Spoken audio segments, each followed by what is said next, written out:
स्थानिक स्वराज्य संस्थांच्या निवडणुकांचा बिगुल वाजलेला आहे। स्थानिक पातळीवर अनेक युत्या आघाड्या होत आहेत।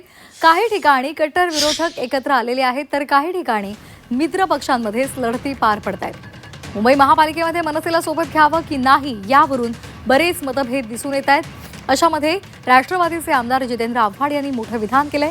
भाजपच्या पराभवासाठी सर्वांनी एकत्र यावं ही शरद पवारांची इच्छा असल्याचं आव्हाड यांनी म्हटलंय।